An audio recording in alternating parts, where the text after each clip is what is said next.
Hello my dear students.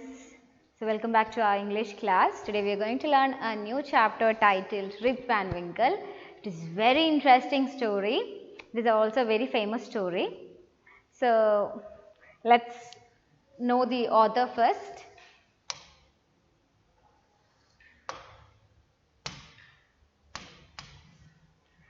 The writer's name is Washington Irving. He was born on 3rd April 1783 in Manhattan. He is an American short story writer, essayist and a biographer. His famous works are Rip Van Winkle. It was released in the year 1819. The Legend of Sleepy Hollow. That work was released in 1820. And these stories came in the book titled The Sketchbook of Geoffrey Crayon. His works in biographies are, biographies means writing others' details.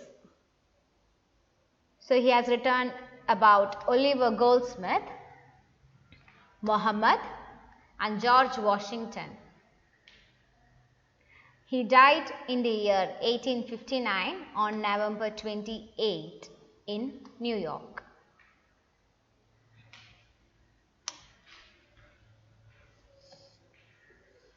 So that's about the author.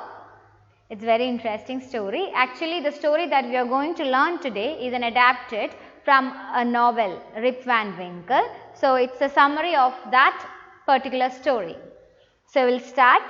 So please turn to page number 82 and please point your finger when the teacher reads. I hope you are ready with the page 82. We'll start. Rip Van Winkle. Many years ago, at the foothills of the Catskill Mountains was a little village. In the village lived a simple, good-natured fellow named Rip Van Winkle. He was a kind neighbor, ready to help anyone. Everyone in the village liked him. The children of the village shouted with joy whenever they saw him because he played with them. He taught them to fly kites and shoot marbles and told them long stories. So, the story is about a person called Rip Van Winkle who lived in the foothills of mountain Catskill. So, there was a small village. He lived there. He is liked by everyone. He is very helpful and he teaches the children many things. So, the children love Rip Van Winkle. What does he do? He always teaches them how to play marble. Marble means small marble stone. We can throw it into others' marble and it's played in groups. So he also teaches the children how to fly kite, how to play marble, and he tells them very good stories. He tells them good stories. So, the children like him very much. We will continue with the second paragraph. The only problem with Rip was that he was very lazy. He did no work on his own farm and just idled away his time. His fences were falling into pieces. His cow was going astray. Weeds grow on his farm. Rip's constant companion was his dog named Wolf. To avoid work, he would walk away into the forest with his dog. So, what was the only problem he had? He was a lazy person, but he likes to help others. He will not do his own work in his farm and his fences fall apart. Fences means the boundary that we have. Now, we have the wall as our boundary in our place. But in ancient time, in olden days, there were no walls. Instead, they were having fences. Either it could be of bushes or it could be wooden fences. So, all these had to be repaired, but he never used to do it. And he never used to work on his farm where he had cow. And cow used to wander here and there because he doesn't look after them properly. And he had a very good companion, that is his dog, and its name is Wolf. And to spend his time idle, he just goes to the forest with his companion. One day, Rip just walked on and reached the highest part of the mountains. It was late in the afternoon when he reached there. Tired after his long climb, he lay down and began daydreaming. It was soon evening and he realized it would be night by the time he reached his village. So one day he kept on walking and he reached the highest part of the mountain. It was almost evening. It was almost evening that he reached there. So he was thinking, if I return back, it will be almost night and I can only reach by night. So what did he do? So he started sitting there. Suddenly he heard a voice calling out, "Rip Van Winkle! Rip Van Winkle!" He looked around and saw a short old man with thick hair and a grizzled beard walking towards him with a barrel. So, when he was thinking about whether he should return or he should rest there, it will be nightfall, he was pondering over all these things. He was thinking about it. So, he heard a noise. Suddenly, he heard a noise. What was it? Someone was calling his name. And to his wonder, when he looked, he saw a short man, not so tall, like dwarfs. Snow White and the dwarfs, we must have seen short people, yes. So, he saw one old man, he had grizzly beard and he was having thick hair and he didn't look good, he was short. He was carrying a barrel. Barrel means it is a wooden container used to carry drinks, water or liquid on store things, different things. It was used in the ancient time. If you look at the picture, you can see the barrel there. He made signs to help him carry the barrel. Rip hurried to help the stranger who caught his hand tightly. Together they reached a place where there were some more old-looking men playing ninepins. They were all dressed the same way and all of them had beards of various shapes and colors. Even though they were playing a game, their faces were serious and there was silence. The only sound was the noise of the balls which echoed in the mountains like thunder.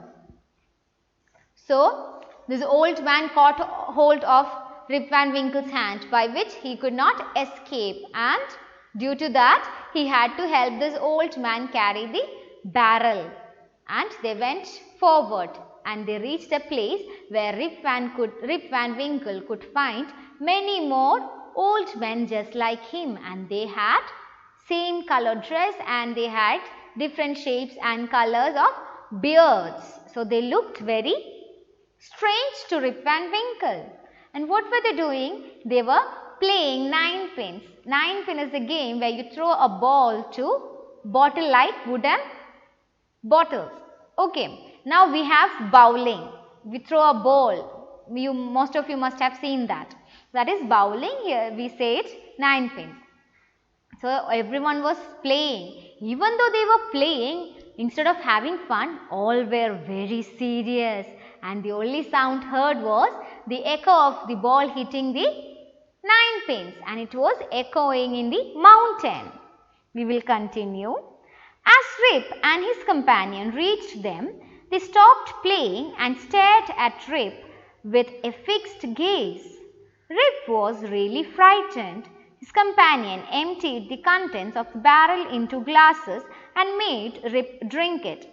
Rip obeyed as he was trembling with fear. Since he was thirsty, he drank a few more glasses and slowly fell into a deep sleep.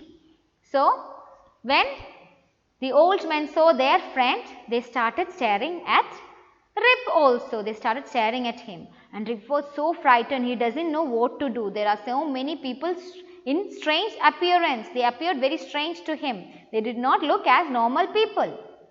So, what did he do? He was so afraid and his companion, the old man who brought Rip to this gang, started emptying. He started pouring the liquid, the water content in the barrel to different glasses and he offered to Rip also. Rip was so frightened, he drank it and he was so thirsty too because of climbing the mountain. So, he drank more glasses of the liquid which was there in the barrel and soon he fell into a deep sleep. Let's continue. On waking up, he found that he was at the place where he had first met the old man. He rubbed his eyes. It was a bright sunny morning. Surely I have not slept here all night, thought Rip. So, after few minutes or few time, he woke up. So, after waking up, he understood that it is the same place that where he had met the old man. The first place where he reached after climbing the mountain. So, he is thinking to himself, oh, I have not much slept. Must have not slept that much for a bit of time. He looked around for Wolf, but he was nowhere. Rip whistled for him. Wolf! Wolf! He then shouted. No dog was to be seen. Where has this dog gone? He muttered to himself. He began to descend the mountain to go back to his village. So he woke up and he started to wonder where he started to call his dog, Wolf, Wolf, and he is muttering. Muttering means to murmur to himself, to oneself. So he was murmuring, he is muttering to himself, telling that where this dog has gone, I can't find it anywhere. And he started to climb down the mountain. That is called descent. Descent means coming down. So he started to walk down to reach his village. As he neared the village, he met a number of people, but he didn't know any of them. The villagers also stared at him, equally surprised. Who is this man? Said one. I have never seen him before, said another. Look at his long white beard and his wrinkled face. So he reached the village. So he reached his village and he saw many strange faces, the faces that he has never seen before. And the other people also stared at him, and few of them started talking to each other, telling about Rip Van Winkle. Who is this man? I have not seen him before. See, look at his beard. So at that time, on hearing this, Rip stroked his chin, and to his astonishment, he found his beard had grown a foot long and it was all white. So hearing all these questions, others talking, Rip looked at himself. At that time, he found that he is having a lengthy beard. He is having a long beard and it is white in color. An old woman walked up to him and looked at his face for a moment. Then she claimed, It is Rip Van Winkle. Welcome home again, old neighbor. Where have you been these 20 long years? So, an old woman could recognize Rip Van Winkle and she said, It is our old neighbor Rip Van Winkle. Welcome back, my dear neighbor. Where have you been these 20 years? So, what do you think how long he must have slept? He slept for long 20 years. That's why he's having a lengthy white beard. He grew old and he's having wrinkles on his face. So, he slept for a long year and he returned back to his village and nobody could recognize but an old woman could recognize him. So, that's about the story. You may complete the exercises after reading the chapter. Please do read the chapter. You will be having an oral test and or as well as a class test. So, we will meet in the next class. Thank you children. Be safe and have a good days ahead. Thank you. Bye-bye.